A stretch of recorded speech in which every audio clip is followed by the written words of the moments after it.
The following is a special presentation of Tony Kurre Radio. Welcome back to the K4Wins, K4Wins.com, also on the X format at K4Winners. We give you about 67, 68, 60% winners for the last year and a half. Get ready for college football season coming up here in just a few weeks. We, of course, got the big game in Dublin. We're going to be jumping into the Big 12 a little bit later on during the show. Major League Baseball as well. And what is a kiss? Not just a kiss. We'll talk about the potential $34 million kiss in the National Football League. Before we do that, though, Kip Keefer below us does fantastic work. The executive director, of course, the Birmingham Racecourse Casino, recently taken over by the Porch Creek Indians. We'll be in Aruba next summer doing our show out there, hopefully for the entire summer. For the entire summer now. It was a week or two. A couple days now. It's June, July, August, I think. Okay. Well, Aruba is not a place where you should go for like 3 or 4 days. It really takes some time to get to know the place. Okay, well, that's duly noted. I'll never forget when they have a wonderful, they have several wonderful nude beaches down there. And I was down there with my wife on our second, I surprised her with a second honeymoon on our third anniversary.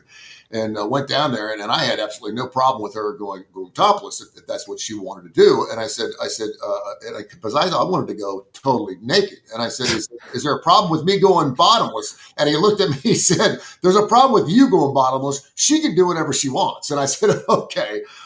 So I didn't get a chance to go bottomless in Aruba, but I was actually looking forward to that. So we'll have to be careful how we deal with that once we get down there. And also, of course, Gregory, who's the man's been handicapping for years and years and years on both sides of the ledger. Las Vegas King, he's been doing it all. Of course, he's got his own place going on here for K4Wins as well. Gentlemen, I hope you guys are doing well. We're going to dive into a bunch of good stuff here as we get ready for college football season. How are we all doing? As long as I don't have to partake in the nude beach, I'm doing great. Well, the other thing about the nude beach is everyone thinks you're going to like what you see. For the most part, you can't even really recognize whether it's a male or female until they get right up on you. And by that time, it's too late. So it's not what it's all. Not a nude beach I want to go to. No, it's not always what it's cracked up to be. We're going to get into some Big 12. I think of all the conferences out there, we talked about the ACC last week. For a conference that was really down, I'm kind of looking forward to seeing what the conference can do. The Big 12 is really interesting. I just think there's a lot of different teams, including, of course, K-State, Arizona State, Texas Tech went transfer U on us. Utah, I think there's another team that I think could be really good and no one's talking about, that being TCU. We'll talk about that coming up. But it should be really interesting to look at the Big 12. Kip, we did a show back in the old days of terrestrial radio, and I never forget it. I remember we compared the Big 12 to the SEC. We went team by team to see who is the stronger conference. And that about that time was when the SEC kind of went off in their own way. The Big 12 just fell apart. But the Big 12 may have something to say about the 12 playoff spots this year. I have a feeling.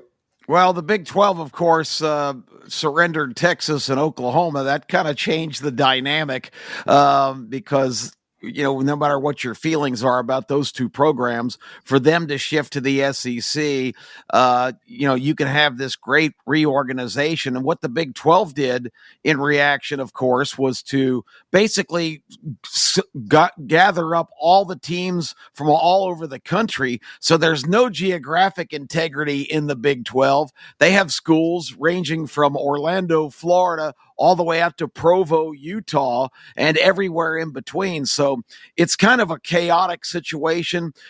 There's really the funny thing about the Big 12 is it is a decent league because it is recognizable kind of name brands in the conference. But still until they develop, and I think I really want to see Arizona State because I believe they were an aberration. We're playing really well at the end of the year. There are a couple of superstar players really stepped up.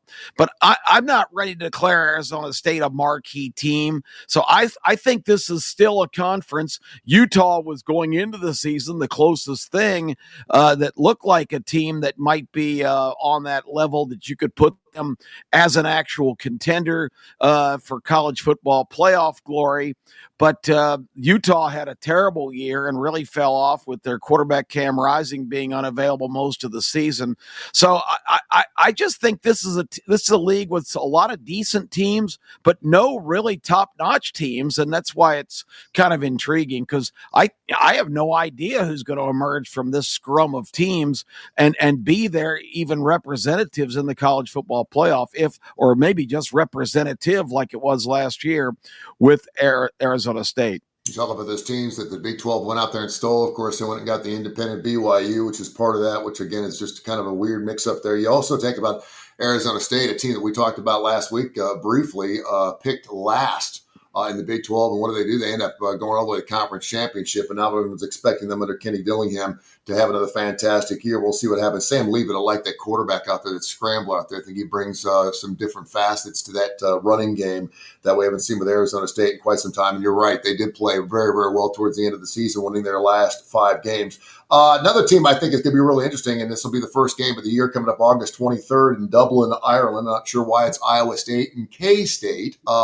People outside the United States are going, thanks a lot for that, dud. For people that love college football, we realize this could be a game that's going to set up the Big 12 for what happens later on throughout the year. Avery Johnson, the quarterback at Kansas City, had a great season last year. They're 9 wins. They averaged 37.4 points per ball game. And, of course, they're also bringing back Dylan Edwards, who averaged 7.4 yards per carry. What's that offense going to look like, K-State? Do you expect them, Kai, to be right there in the mix at the end of the season? I do. I've got to disagree with Kip a little bit there on Arizona State, though. I mean, they lost Scattaboo. I get that. Cam was good. That they did play 5 games. I think they won 5 games by single digits or by 1 score. But I really like what they've got coming back. Keep in mind their last 2 games, including the play and they lost, their leading wide receiver was out, which completely changed everything for Leavitt as their quarterback. I like him. I like what their coach is doing there. I think although there's some pretty good projections for them, I think they could be a surprise team again and get to 10 wins, believe it or not. As far as Kansas State, just count me as a huge fan of Kleeman, the head coach. Count me as a huge fan of Avery Johnson. I know he makes some boneheaded plays from time to time, but I love what he's doing. The running game they've got going there. Kansas State returns about 67% of their net production, including 83% on defense, which has been, one of their staples. They were a little bit lower on the defensive side of the ball last year than I think they will be this year, but K-State loves ball control game, and it keeps them in every game they're playing. I've already put it out there. I love Kansas State in Ireland. I like them -3. I like them on the money line -50. I think even though I am, on Iowa State and their 61% returning production, I really think Kansas State controls that game. I don't think it's going to be a blowout, but I think Kansas State wins, that game by between 4 and 8 points. All right, we're knee deep, Kip. Let's get into it. Let's talk some more Big 12. What are the teams out of the Big 12? If you've been doing some reps throughout the college football offseason here, if you want to call it an offseason, getting ready for the Big 12 season, what are the teams are kind of rearing your eyebrows a little bit, rearing your ears? Let me start and expound on my Arizona State thoughts, because I think Arizona State last year really benefited from obscurity. Nobody expected anything. They didn't probably expect very much of themselves. I think Dillingham did a fabulous job, and we've been talking about top flight coaches. This is a chance for him to kind of launch officially into that atmosphere if he can repeat. And I don't disagree with Kai in his assessment that they are capable of doing it, but it's a lot different if you have expectations on your shoulders and people are pointing at you as like the favorite in the league, where last year you were picked 18th and last. Now, in some conferences, when you're picked last, it means you're being picked 9th or 10th. They were picked 18th in an 18-team league last year. They're just going to have to show me that they're for real. I do know that they've got a lot of weapons coming back and are capable, but I just think it's a whole different atmosphere when you're a team that's expected to be a contender as opposed to being a team that's nobody's paying attention to. the interesting thing is, it's too bad we don't have our other partner on today, Kip Keefer, who's a proud graduate of Rock Chalk Jayhawk at Lawrence, Kansas, and Kansas University. But probably the most impactful team in the conference last year was also one of its most disappointing. Kansas down the stretch completely wrecked the playoff hopes for BYU and primetime Deion Sanders by just blowing those teams. They completely impacted the conference down the stretch with about a 3 or 4 game run before they lost their last game. But they've got their quarterback back as well. How many quarterbacks, guys, in the last 4 or 5 years in college football have been named Daniels? It seems like is Jeff Daniels, the Hollywood actor, going to be at the controls of a team this year? I mean, it's just unbelievable. You got all these JT Daniels that has played for like 5 different teams. Jaden Daniels won the Heisman Trophy, lighting it up for the Redskins. I know I'm forgetting another one, but you've got another Jalen. I think it's Jalen Daniels at Kansas back again for another season. The Jayhawks are an interesting team, pretty intriguing for me. And you mentioned, Tony, Texas Tech, which is now the remake of the Oklahoma State movie. Remember 4 or 5 years ago, Boone Pickens, the big oil man, basically paid for a brand new stadium, bought a bunch of players, was bringing in all this excitement. And, with Gundy, Mike Gundy's still the head coach there. He's a man, he's 40. Well, that was about 10 years ago. He's a failure and he's 50 because Oklahoma State last year was in the top 20 preseason poll. They didn't win a single game in the conference last year. So I don't know what they're going to have, but Texas Tech has another oil guy that has gone crazy and bought players from teams all over the country. It's been like a shopping frenzy in Lubbock, Texas. And I got to tell you, I've been through Lubbock. You would have to pay me more than a gazillion dollars to consider playing football in that godforsaken part of the country. Hey, Tommy Tuberville did. Yeah. It's in West Texas. There's nothing there but a bunch of those stupid windmill things. And I got to tell you guys, if the Red Raiders are a threat this year with their bought team, that's going to be a big story because it didn't work at Oklahoma State. It hasn't worked some other places, but they've gone absolutely berserk with their spending this year. And in all measures, it looks like they're ranked in the top 3 in the country in terms of people assessing what has taken place in the transfer portal. So there's some real intriguing teams in the Big 12. I just think, you really don't know who's going to emerge there because, I see a lot of parity because a lot of these teams are mirror images of each other. You can spend $20.5 million. We'll see how far they can push the envelope in the Big 12. Yeah, there's one team that no one's talking about in the Big 12 that I love, and we'll go through it real quick. We mentioned K-State, and obviously Avery Johnson, the quarterback. I think he's really good. They had 9 wins. We mentioned they put about 37 points a ball game up in their wins last season. Dylan Edwards is a running back who was averaging 7.4 yards per carry, and I expect him to come back and have a fantastic year. Arizona State, you mentioned the fact they won their last 5 games. There were some close games. Sammy Leavitt, the scrambler, he's going to be back. Coach Kenny Dillingham, I think, has done a good job there. And really, when you're picked 18th, what do you expect? You just go out there and you say, you lied. Guys, everyone thinks we suck. Let's go out there and play football. And they did. They got it done.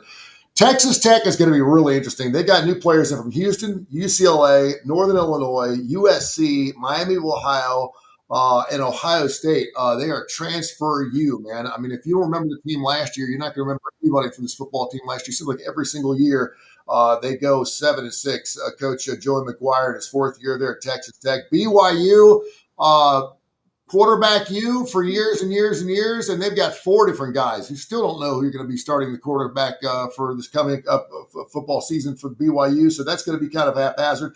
Kyle Whittingham, I think, is doing a great job at Utah for the short period of time, ranked 121st in turnovers. I remember the Cincinnati Bengals about, I want to say 6 or 7 years ago when they swept the division and no one expected them to do anything, and they were like plus 19 in turnover battles. I hate turnover battles because when you look at the plus side, the ball bounce is weird. And next thing you know, if it's bouncing your way, it's the difference between winning and losing football games. We know what it means when you win the turnover battle, when you don't. It bit Utah in the ass last year. They started 4-0. All of a sudden, they just fell apart. And, of course, they had 4 different quarterbacks who were all banged up. The one team I'm looking at, though, this year, and tell me if I'm wrong, they won 9 games last year. But Sonny Dykes has done a fantastic job. There's this kid named Josh Hoover, of course, the quarterback. I believe he had 33 touchdowns last year, threw for 3,700 yards. Andy Avalos is back, a defensive coordinator. He, of course, was thrown out there from Boise State, was given several opportunities to become a head coach this year. He decided to stay for his second year, so he's going to be there. They got 9 starters, a total of 18 guys back on both sides of the ball, 9 on offense and 9 on defense. And while the offense certainly, they're saying Josh Hoover is the next Andy Dalton. Now, I don't know what that says. You Cincinnati Bengals fans can probably say, wait a minute, Andy Dalton, hey, listen, he took the Cincinnati Bengals to playoff games. The fiery redhead got it done a little bit. But really, remember some of the numbers Andy Dalton put up at TCU? I mean, shit, it was unbelievable. He set records there in the Big 12. So I really like TCU to have something said. And you look at their schedule, it's all conference. They're not really – I think they're playing Abilene, Christian. Well, they do have SMU. They do have SMU, but I can't find maybe 1 or 2 losses on this football team. All their tough games are at home. So I think TCU and Josh Hoover is going to have something to be said about whether TCU ends up making the playoffs there, and certainly for a Big 12 championship. Kip, your thoughts? Yeah, Sonny Dykes won Coach of the Year a couple of years ago. That was quite an accomplishment for a team that lost 63-7 in the national championship game. But they've been kind of lousy since. But like you said, they've been rebuilding, and I'm intrigued with their opener.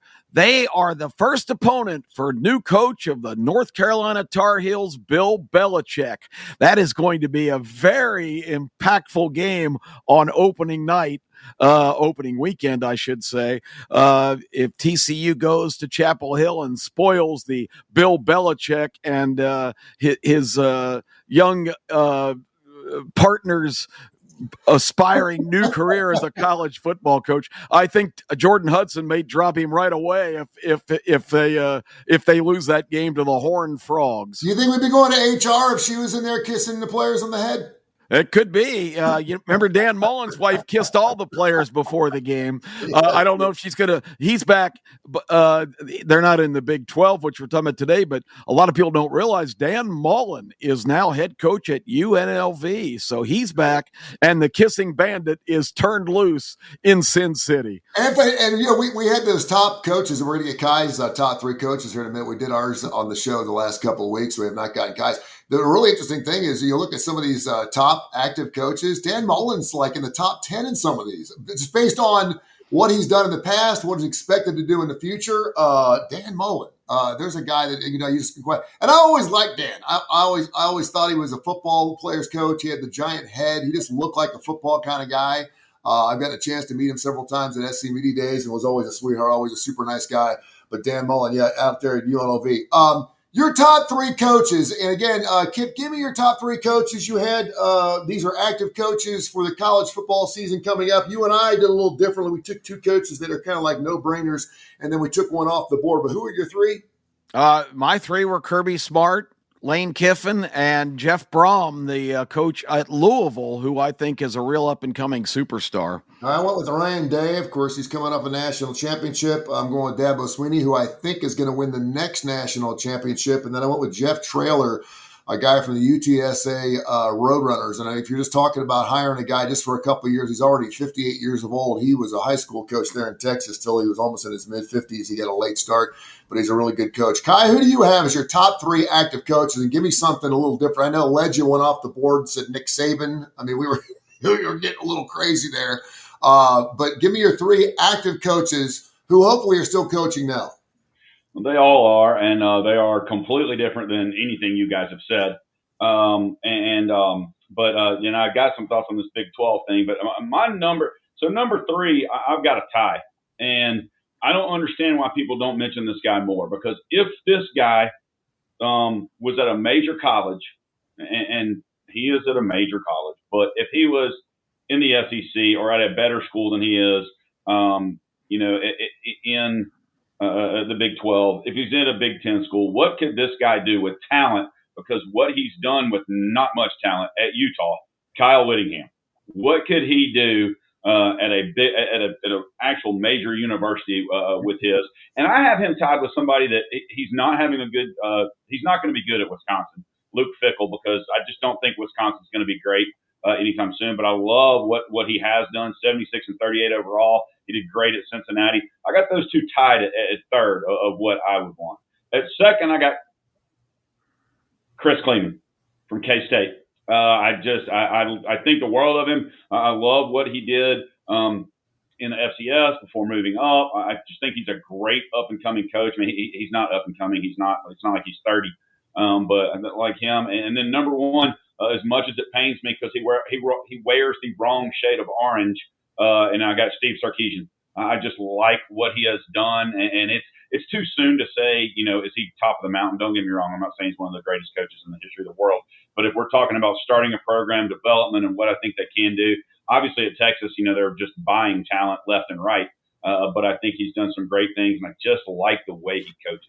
Now, according to this ESPN article here, they had Ryan Day number 1 and your man Josh Heupel number 2. I cannot believe, and I know you're a home dog, and I know you pick against Tennessee on purpose. You try to do this reverse psychology shit every single week, even when you think Tennessee's going to win, you pick against them. I know what you're doing here because I know you like Josh Heupel, and I know you think he's a good coach, and he's done a fantastic job at Tennessee so far. Why would you not have Josh Heupel in your top 3? Heupel's very loyal to his assistant coaches, and I think sometimes he's too loyal. I think he's got it's worked so far. Has it? What have they won? I mean, they're back. They're back. I mean, Tennessee's back. Tennessee's expected to win now. I mean, when Alabama goes up there and kicks their ass every year, it ain't going to happen anymore. Well, I mean, if they're back and they hadn't beat Georgia, since 2016 on a Hail Mary. Now, everybody talks about that and they go back to 2016 and go, it was a Hail Mary for Tennessee. They got lucky. Well, it was right after Georgia had a lucky play also where Tennessee's defensive back fell down and Georgia scored with a minute left. So anyway, I think Tennessee actually dominated that game for the most part. But I digress. So moving on, which, by the way, that hurt my heart because, I loved it, but it gave Butch Jones a win. And he is in the top 3 worst coaches ever to coach football, not only at Tennessee but anywhere else. Heupel has a lot of good traits. He has Tennessee or has had Tennessee on the right path, if you will. But if you're talking about starting a program, you wouldn't start a program with Josh Heupel? He hasn't tinkered his offense enough to move with defenses that have caught up to his offense, in my opinion. And so I love him. He's Tennessee's coach. You asked for somebody you're going to start a program with. You said top 3. Now, he may be 5, 6, 7, 8, 9, 10, or 18, but he's not in my top 3. Okay. You mentioned you had more to add on to the Big 12, Kai? Nobody's talking about it. I really like this Baylor team. I think they are going to give probably the most loaded Auburn team in 20 years. I think they're going to give Auburn fits at home. Baylor starts off with Auburn. Unfortunately, right after that, they got SMU. And I like Rhett Lashley, but I think Baylor is going to be better on defense, especially up front in the trenches, which is where they lost games last year. But they're going to be better. If that game was at home, I'd take Baylor all day. Then they play mighty Sanford the next week, which, they're going to win that. See, then the schedule, and a lot of these Big 12, just the schedule is like, wow. Because then they got Arizona State. Then they go to Oklahoma State. Then they have K-State at TCU, at Cincinnati, UCF, which should be the bottom feeder. Utah, which I think is going to be much better this year. They're going to have a more stable quarterback. They're going to be better. If they are not in the bottom in turnovers, they have a completely different season last year, in my opinion. I like this. I really, really, really like Utah again, and their schedule is semi-favorable. Then they play Arizona and Houston. I can see Baylor getting in the mix to get to 8, 9, 10 wins. Big 12, one automatic bid for the Final 12, Kip? That's it, or do they get a second team in? Well, I mean, they have a chance to get a second team in. They were on the verge of that last year. If Kansas hadn't demolished the teams, there was a 3-way tie going into the last That's 2 true, weeks of right, the season, and 2 of those 3 lost. Arizona State's the only one who survived, probably the least likely, because Colorado had all the momentum in the world till they went to Lawrence and Kansas wiped them out. But I think this discussion is really emphasizing the point. This is a very interesting league. You started off with that premise, and you're right. And the reason it's interesting, I don't think there's any great teams in this league, but there's about 12 that are pretty good, that are, good enough on the best day to beat the other ones and even wander out of the conference and do some damage. So the league is really intriguing, but I still just don't see that marquee team that's going to be a contender for the national championship. They're going to get their champion in, of course, automatically. And I think they've got a chance because with all the teams we've mentioned, we've probably highlighted 8 or 9 of the teams here in just this brief discussion. I think any one of those teams, a Kansas State, a Kansas, Utah, as Kai just mentioned, who was picked very highly last year going into the season and had a disappointing year. I don't think BYU is going to be as good. You mentioned they've got 4 quarterbacks contending for the job. Well, that's only because their returning quarterback is now gone. Retzlaff bailing out of BYU late in the process here. And he's another example of why the transfer portal is an absolute joke, because he did the same thing as the player last year that left Syracuse by going into the registrar's office and saying, I'm pulling out of here. I'm not going to go to school here anymore. The next day he kind of had to. I mean, he was going to be suspended for 7 games. Well, that's true. Well, I want to play, so yeah. So, but the point was, he didn't have to go through the transfer portal. He just pulled out of school, went to Miami, registered the next day, and the NCAA said, "Well, if a guy leaves school and registers somewhere else, we don't have any control of that." So, Retzlaff now gone. There's a guy coming in for BYU. I was just reading about this morning. That's one of the most heralded prospects coming out of high school, but he's got to go on his 3-year mission first before he's eligible to play, which is just another head scratcher how they do business. Of course, they can still give him $1.5 million just to sign on the dotted line before he goes off and does missionary work. So there's some really interesting twists in this league, but I still say that so many of these teams are on kind of the same level that it's going to be a fascinating league to follow. Also can't have a caffeinated drink till after 1 o'clock in the afternoon, which is kind of strange. Real quick, I hate that Case is missing this because I really wanted to ask him about the K-State-Kansas rivalry and the fact that his beloved alma mater is 4-16 in the last 20 games against K-State. But I just wanted to point that out as a useless Tony Curry fact for the day, even though Case wasn't here. I have another one for you too. By the way, Arizona State. Everyone talking about the success they had last year. The teams they beat last year were 13-32 in conference play. Wow. So Arizona State beat the shit out of all the bad teams last year. So it just one of the years of a 13-32 in conference play. Arizona State obviously got to give them what they have, but they played really lousy football teams last year, and a lot of that looks at that. Hey, before we move on too, and we all like to dabble in the gambling kind of thing, and I want to get into it just a little bit. I like to throw out some things because a lot of people, info at TonyCurryRadio.net here on the TKR app, and also, of course, on the Coastal Radio Network, all up and down the East Coast. A lot of people really dig our show because they know we're gamblers, and they like to hear information like, should I ever buy off the 4, or should I ever take +4, or should I ever try to middle a bet or whatever like that. We like to throw out some information out there that perhaps you can use. And I think it's really interesting when you're talking about stuff like that, because a lot of people like to look at the best teams and how they're going to perform during the season, where a lot of people like to look at the worst teams and bet against them. And Kip, we actually had an email question. Are you looking? You always say you don't bet on 2 turds. If you got 2 teams that are 4-8, leave it alone. There's a reason why they're 4-8. They lose games they're not supposed to, and they're going to break your heart. But I know some people will look at the bottom 5 or bottom 10 teams in college football every week, and they'll just take the other side. What's your thoughts on that? Do you like to play with the big boys, or do you like to go against the bad ones? It just depends. I mean, if I wouldn't rule out looking at a game between two teams with bad records, because if you do some research and find out the way teams are losing and who they're losing to, a lot of times the win-loss record is kind of irrelevant.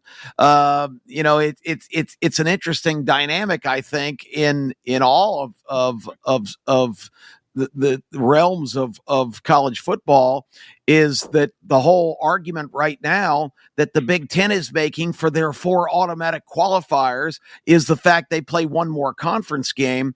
And, if you look at strength of schedule, a lot of times, I thought the whole prediction that Indiana was going to have no chance last year at Notre Dame in that first playoff game is because their schedule was so bad that I don't care if they're 11-1.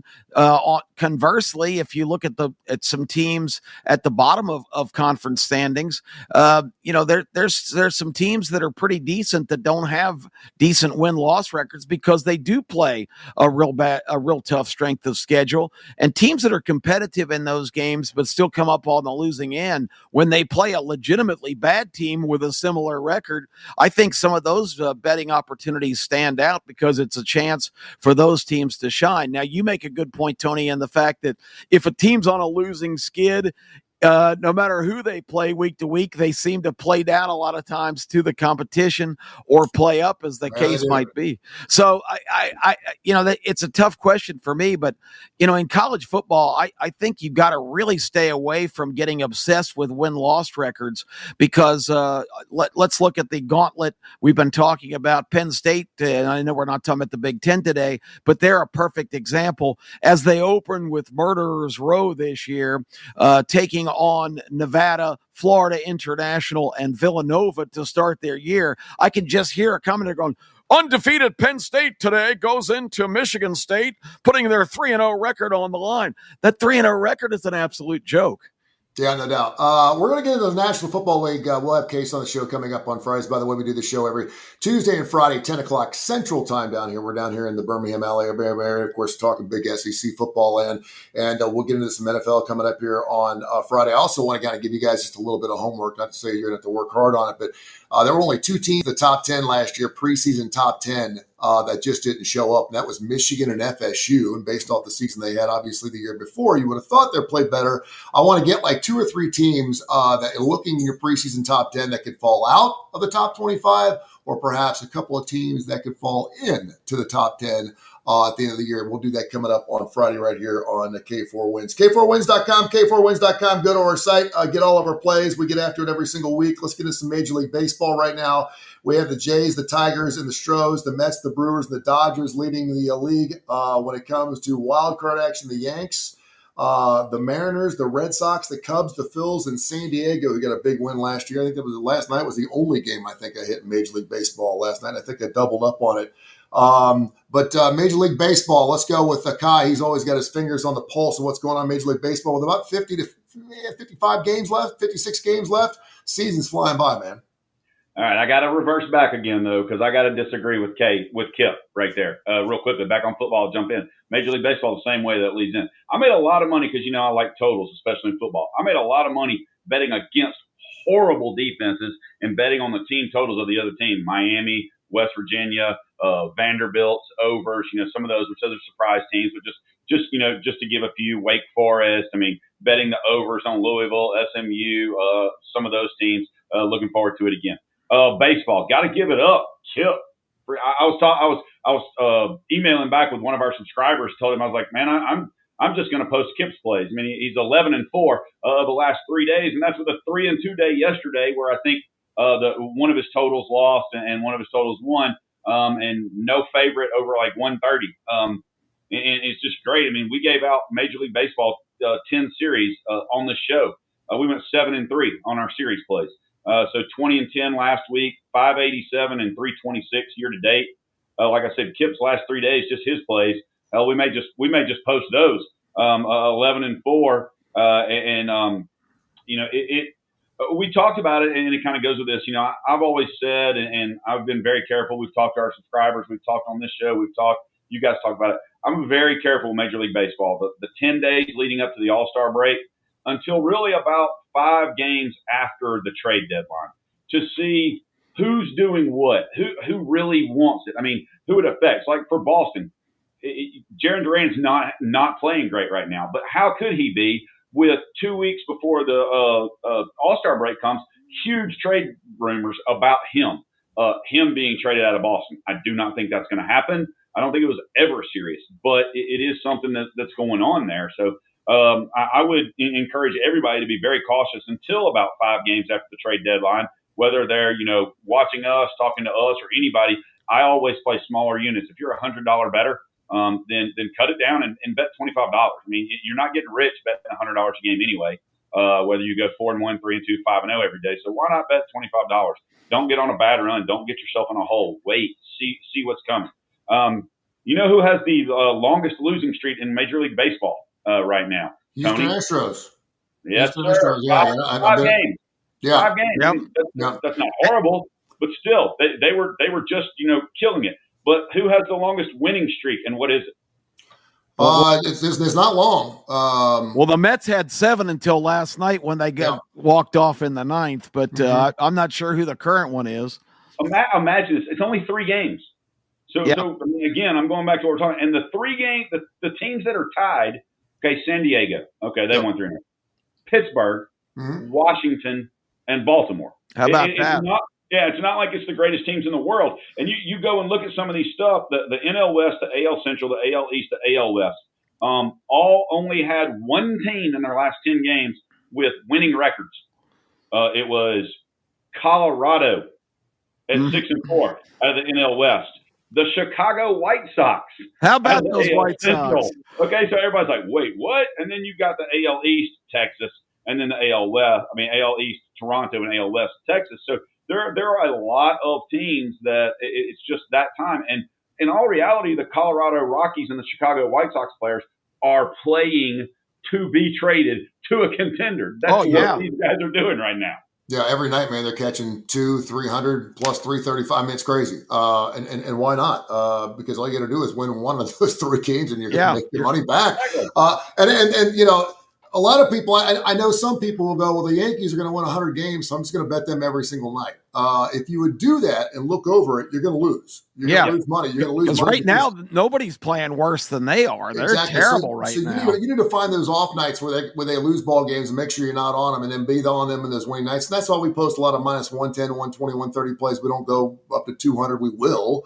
But there's nothing worse than having a 5-1 night and losing $1.80, and it ends up taking 2 of your bets, which kind of sucks. I was glad you brought that up too, because it is just dog days of summer. It's getting towards the end of summertime. It's hotter than hell. My son was at the St. Louis Cardinals game the other night. It was 108 degrees on the field.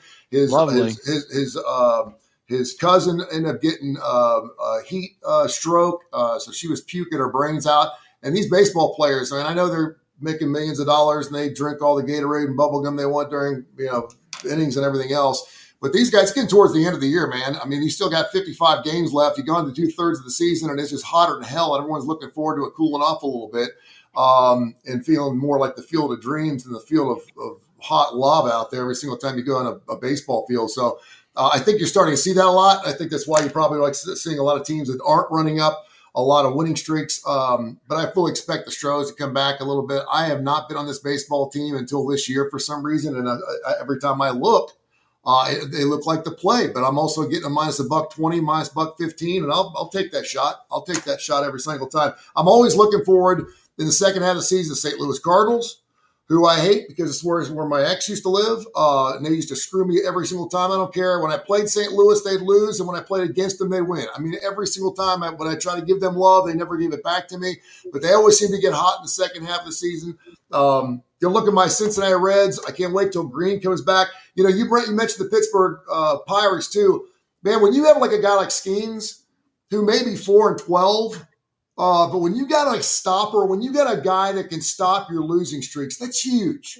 That's huge. When you've got just one guy in your rotation who can stop those losing streaks, that's a big time buzz killer for the other side. So when you're losing 2 or 3 games, but you get Skeens every other night, that's a big time play. And right now, the Cincinnati Reds are feeling that. Gosh, if they could just get some bats, man. And a lot of people are saying they're going to go out and find a bat. They need a bat bad. If they could get a bat, that'd be fantastic. I would love that. Atlanta Braves, how your Bravos doing, by the way, real quick, Kip? Well, you see what hat I'm wearing. Yeah. Make the Atlanta Braves great again. I broke this out in 2016. I got it back out just for your guys' entertainment today. They won last night 10-7. It was just an aberrant game. The Royals pitching staff walked 12 Braves in the game. Wow. So a couple of home runs left the building with guys on base that had walked. It was just a garbage game. I liked under the 10.5 last night, 9.5 last night in that game. And even as late as the 8th inning, it was still kind of lurking at 7 and 8. And then the last two at bats for both teams that just went crazy. But the Royals are not.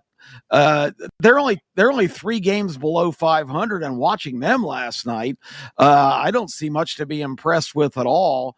They do have Bobby Witt, who's just a tremendous young player, and some other good cogs. This Garcia kid, who I really didn't know much about, he went like 4 for 5 last night, and he had a hustle double despite the pitch before. I don't know if you guys have seen the video. He starts, like batting around something on his neck. You can see a bee land on him and crawl down into his jersey and was stinging the hell out of him. And the next pitch, he just hit a base hit to right, but he is so pissed off or still running from the bee. He just rounded first and dug into second for a hustle double. So that was the highlight of the game.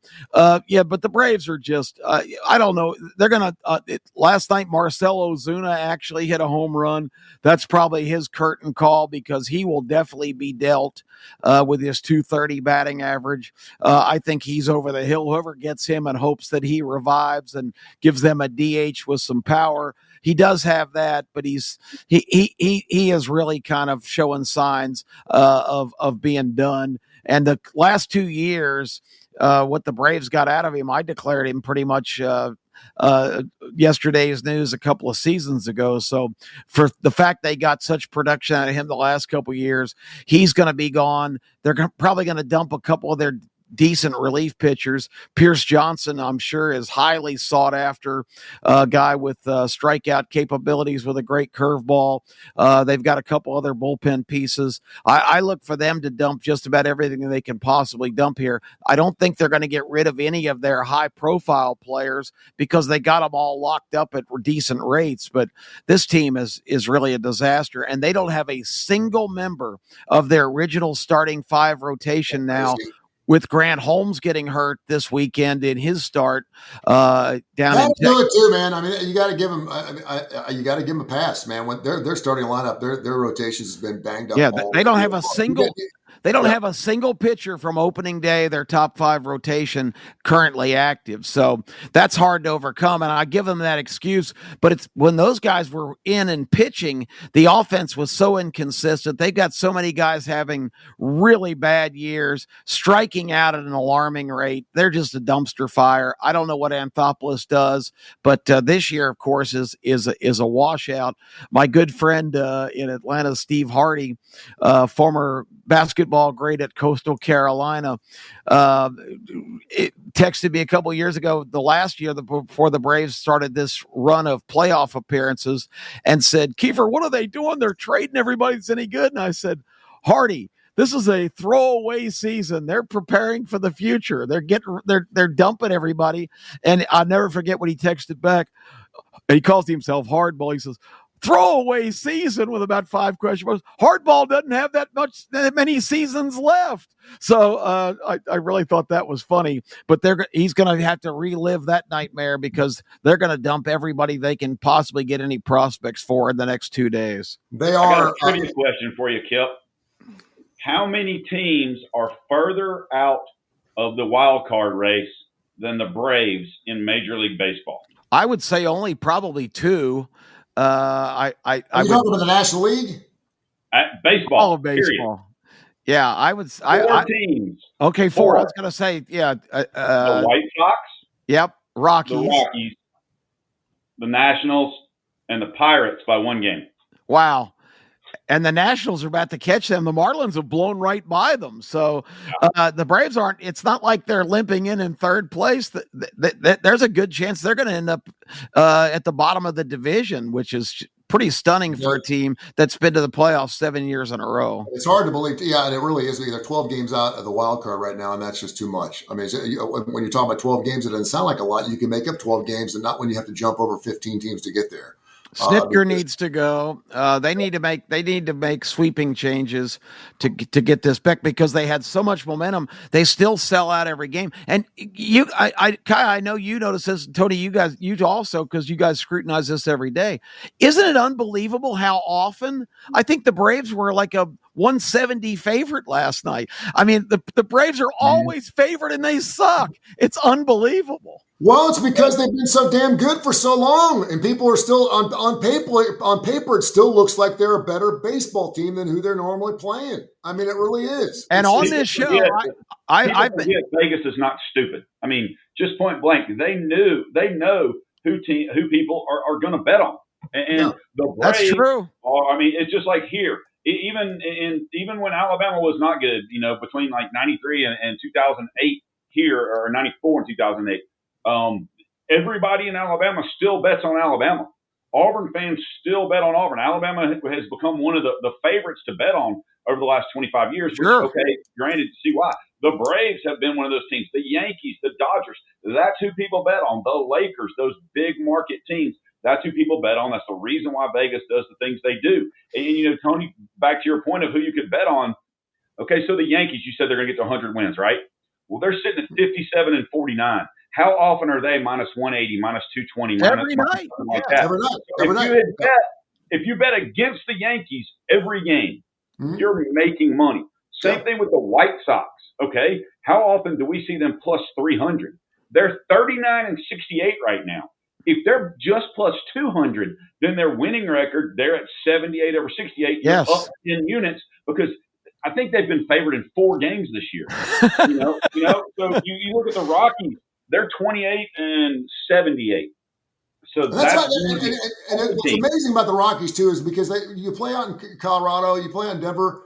You don't know what the hell's going to happen out there, man. You can have a 10-9 game every single night of the week, and that's why you think to yourself, okay, because even bad pitchers can find some luck out in Colorado. Even good pitchers can get drilled out there. That's why you think to yourself, okay, if I'm going to have a franchise that's 50 games below 500, which they are right now, 28 and 78, at least we're playing in Colorado where dreams could happen. I mean, who knows? One night, just a great pitcher comes in and gets shelled because that light air.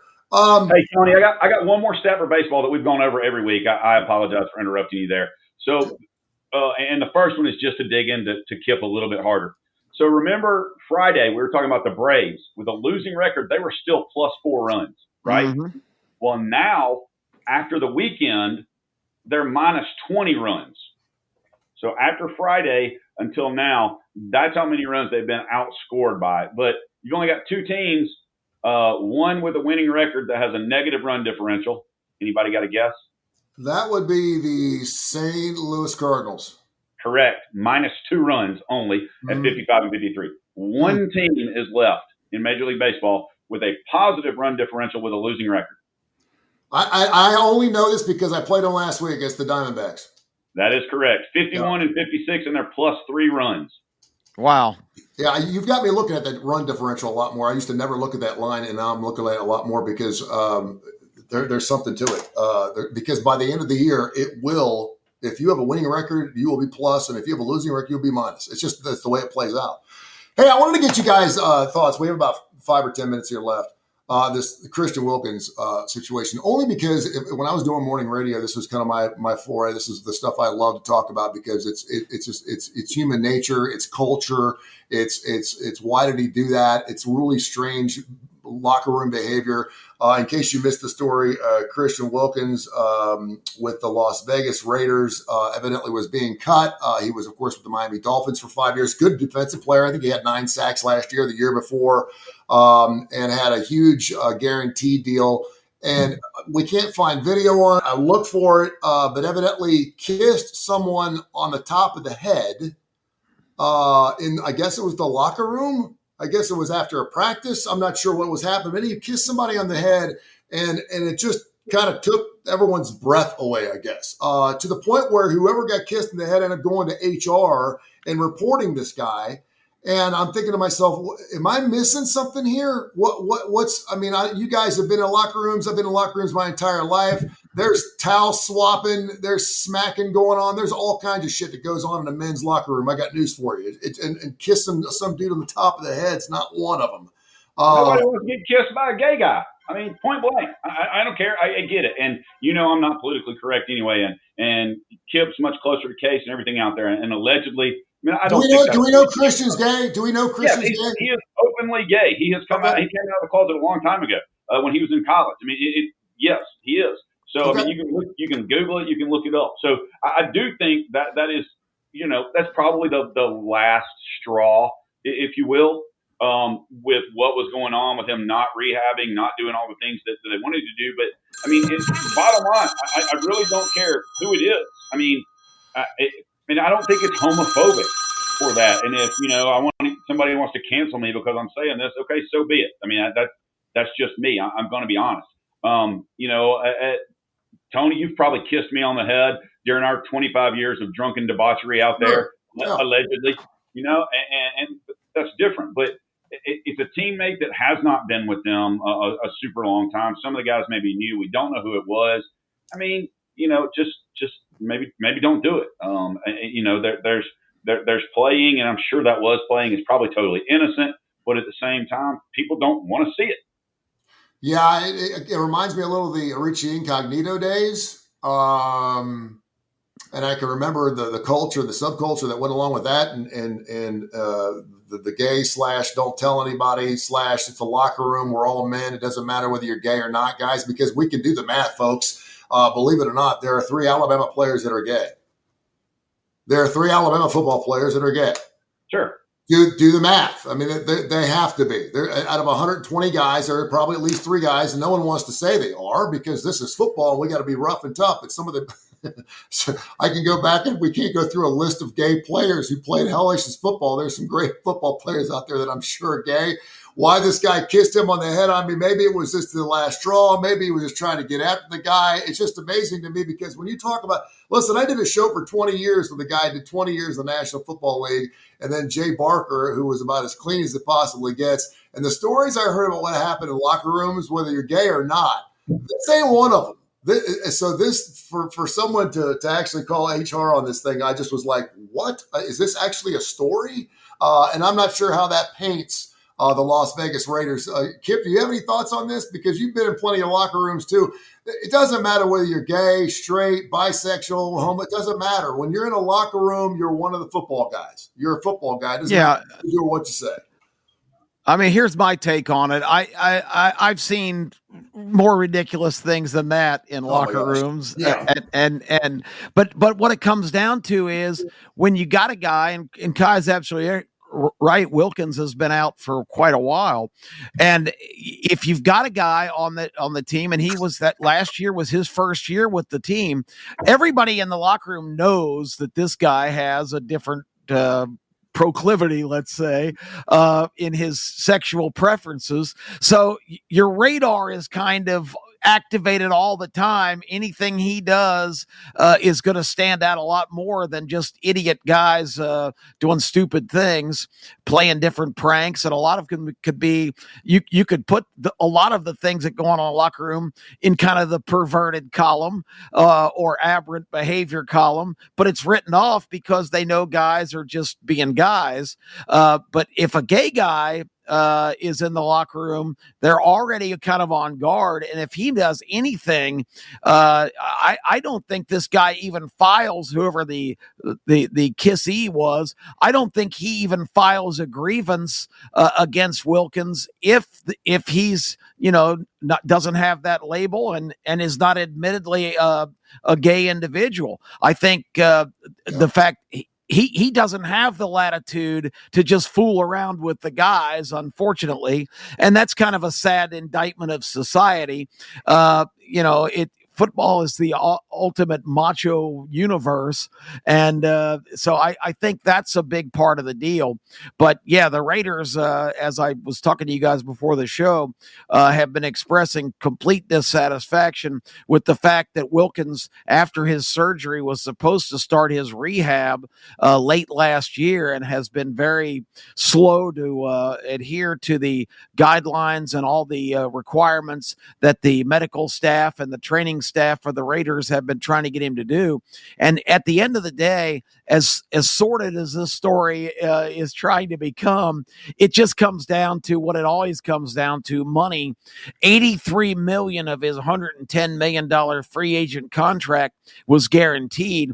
The Raiders see an opportunity now to charge breach of contract and get out of having to pay that money and write off a guy that now they are considering a mistake to have signed, because he's not fitting in with the team. He's not playing because of his injury, and he's not working hard to get back. There's even talk that, he's gone to some doctors who are calling for an additional surgery. So that would put him out another year. The Raiders just want out. And I don't think the Kiss scandal has anything to do with it. I think he was a goner no matter what. No, I think you're right.